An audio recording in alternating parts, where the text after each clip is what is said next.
Hi guys, welcome back to my channel. Today I'm going to be sharing with us how to go about the cutting and sewing of this kimono with a drawstring by the side and a patch pocket. You can rock it as an ordinary kimono like this, then you can also rock it the other way around by adjusting the side with the drawstring, just like you see me doing. If this looks like something you're interested in, kindly watch this video to the end, and if you find it helpful, kindly give it a thumbs up by clicking on the like button. Thank you, and let's begin.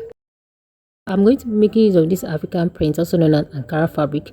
You are going to be needing up to 2.5 yards, 3 yards or more, depending on the length and how wide you want it to be. So you can also make use of 2 yards, but you just have to get another material. You pick any other color from the fabric you have to make the neck piece and the pocket, or maybe some part of it.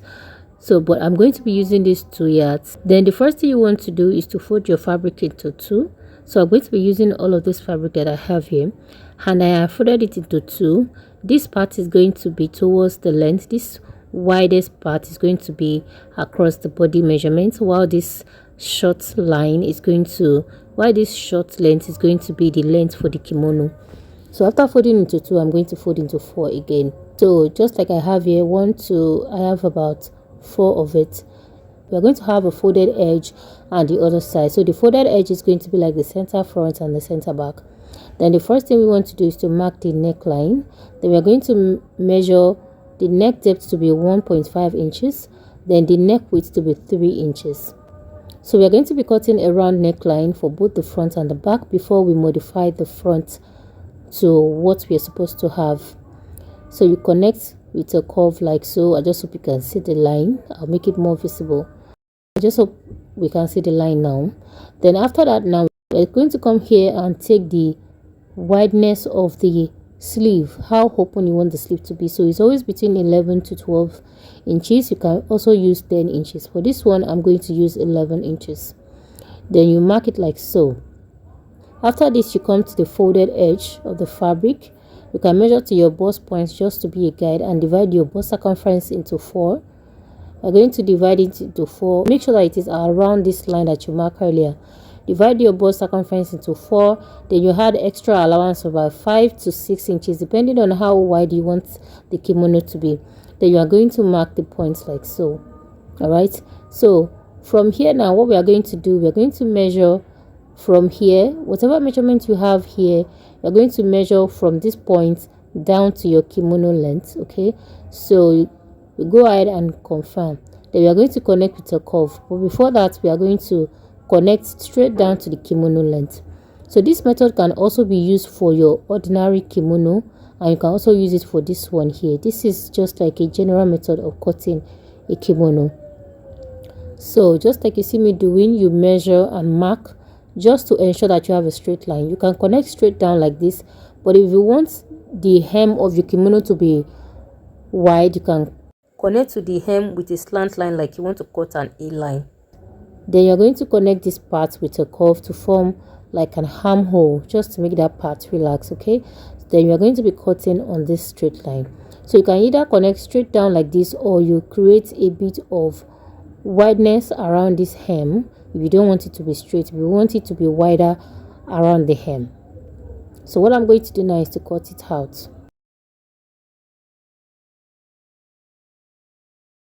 So after cutting it out, this is what we are going to have. Then I'm going to cut out the neckline. Then I'm going to notch this part, which is the center of the shoulder. This is going to guide me when I want to modify the front. So when you open it up, you have something like this, but this is not what we want to get. You will now have to open up the fabric again, and you're going to fold it like so. Just like I have here, one side is going to be for the back, the other side is going to be for the front. Then you're going to come here and cut out this part. So you can use different method. So from the shoulder area, exactly on that point that you notched earlier, you're going to connect straight down to your kimono length. You can either connect with a straight line, you connect with a V line to somewhere around the chest line, or you connect with an inverted line. So I'm going to demonstrate the 3 methods now so that we'll understand better. Make sure you align your fabrics very well. Okay, so the first one now, I'm just going to connect from these points that we notched earlier, this shoulder part, this point here. I'm going to connect straight down to form a V line, a V neckline this way. So you can either do it like this, okay? So if you do it like this, you're going to be cutting out this V line, or you just connect straight down from that neck wideness down to the length of the kimono like this. Or better still, if you want the down part to be a bit shallow, you can connect with an inverted line like this. Okay, so I just hope you see the difference between the three. We have one here, two, and then the third one. So you can decide on which one you want to use and you just cut it. So these three methods, now decide on which one you want to pick out of this 1, 2, and 3. So for me, I'm going to be working with this second one, this inverted line. Okay, then I'm going to cut from the hem down to the shoulder line. This is what you're going to have, and if you feel like you just want to connect, so you want to connect straight down just to have an accurate measurement, measure what you have around the neckline like this, measure what you have around the neckline, then you measure straight down, okay, and connect with a straight line. So this one I'm going to trim a little bit more just to you know, blend it in, and that's what we are going to have. So with that, we are done with the cutting, and what we are going to do next is to measure around this front. You're going to measure from the kimono length. Remember, we are going to be turning the neckline with a facing, so for us to know how much more fabric and the length we needed, you're going to measure around like so, and whatever you have, you multiply it by 2. Then you're going to use the measurement to cut out a strap. So I'm going to use this remaining piece of fabric. I'm going to join all of this together to cut out my strap. It's going to be enough, okay? So if you do not have any other excess fabric, or your fabric is not going to be enough, you can get another material, maybe another color of fabric, just to cut out the strap. So the wideness of the strap is going to be about 2.5 inches on fold, so that is 5 inches on fold, and I'm going to cut out as long as the measurement I measured earlier. Okay, also I'm going to use this to sew a tiny strap that we are going to use for the drawstring by the side. Okay, so this one you can always get from pieces that you cut out by the side, or you make use of another color or another type of fabric. So guys, I already cut it out and I've joined it together. So this measurement, the measurement I have here is as long as the measurement. Then I have also go ahead and sew the strap. Then I'm going to need 2 for each side. It does not have a particular measurement, just go ahead and cut as long as you want, okay? But the least you can do is 20 inches. The first thing I'm going to do is to fold in the hem of the sleeve, and I'm going to fold with 1 inch for both sides. This is what the front is going to look like. Then I'm going to introduce this strap around the neck piece like this. So you're going to join it. So to join this now, I'm going to place the right side facing the right side. I'm going to sew it all round. So guys, now I'm done sewing, and this is what I'm going to have. So once you're done sewing, you're going to have something like this. So after sewing, I just went ahead to top stitch just to make it relax a bit more. So here is what you are going to have. This is what it's going to be looking like. All right, so then I already fold the hem of the sleeve as well. So the next thing I'm going to do is to fold the down parts. So if you are going to be making an ordinary kimono, the next thing you want to do is the side seam and fold the hem of the kimono.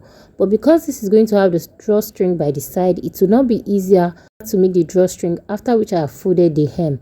Okay, so the drawstring is going to be under the sewing allowance like this. So I'm going to fold the hem with 1 inch like so before I take the side seam.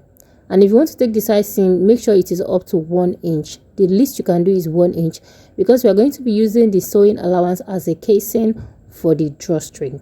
Guys, I'm done doing that, and here is what I have. I already fold the hem, and then I take the side seam.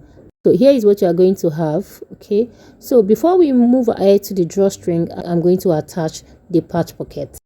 For you to know where exactly you are going to place the patch pocket, make sure you align the shoulder first. Remember, it's not going to have a joining, so that is why we need to notch it. Remember, we notch the shoulder from the beginning. And I also went ahead to cut out a fabric I'm going to use for the patch pocket. You can use any fabric of your choice.